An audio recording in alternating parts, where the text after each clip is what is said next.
মদিনায় সেদিন এক অন্যরকম নীরবতা, যেন প্রাকৃতিক ও শোকের ভারাক্রান্ত। প্রিয় নবীজির অসুস্থতার খবর চারিদিকে ছড়িয়ে পড়েছে।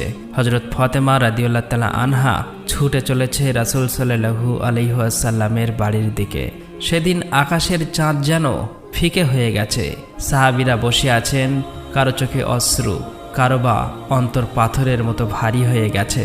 কেউ কোনো কথা বলছে না, শুধু নিঃশব্দে ফুঁপিয়ে কাঁদছে। এদিকে মুহাম্মদ সাল্লাল্লাহু আলাইহি ওয়াসাল্লাম অসুস্থ অবস্থায় নিজ গৃহে আছেন। পাশে আছে হজরত ফাতেমা রাদিয়াল্লাহু তাআলা আনহা ও আম্মাজান আয়েশা রাদিয়াল্লাহু তাআলা আনহা। তখন হজরত মুহাম্মদ সাল্লাল্লাহু আলাইহি ওয়াসাল্লাম বললেন, হে আয়েশা, আবু বক্করকে খবর পাঠাও। কিন্তু তিনি খবর দেওয়ার আগেই ঘরে প্রবেশ করলেন।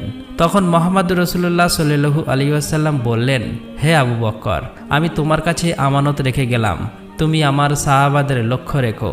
এসব কথা আলোচনা হচ্ছে। ঠিক তখনই হঠাৎ করে গৃহের পরিবেশ বদলে গেল। একটি অদ্ভুত নূর যেন গৃহের পাশে ছড়িয়ে পড়ল। আয়েশা রাদিয়াল্লাহু তাআলা আনহা বিস্মিত হয়ে চারিপাশে তাকালেন। গৃহের বাইরে এক সুন্দর সুদর্শন ব্যক্তি দাঁড়িয়ে আছে। হজরত মুহাম্মদ সাল্লাল্লাহু আলাইহি ওয়াসাল্লাম বললেন, দরজার বাইরে কে দাঁড়িয়ে আছে? হে ফাতেমা, দরজা খুলে দাও। হজরত ফাতেমা রাদিয়াল্লাহু তাআলা আনহা বললেন, ইয়া রাসূলুল্লাহ, আমি তাকে চিনতে পারছি না, তিনি এক সুদর্শন সুন্দর ব্যক্তি।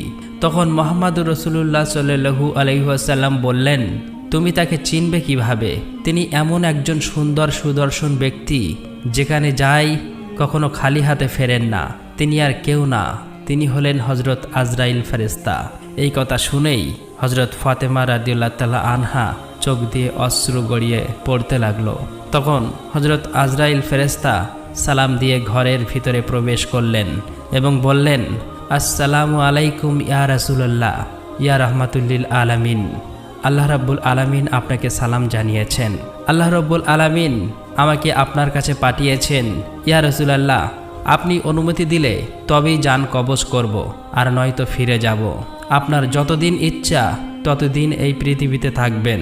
তখন মুহাম্মদ সাল্লাল্লাহু আলাইহি ওয়াসাল্লাম বললেন, হে আজরাইল আলাইহিস সালাম, আমার তো আল্লাহর সাথে এখন একটি কথা বাকি আছে।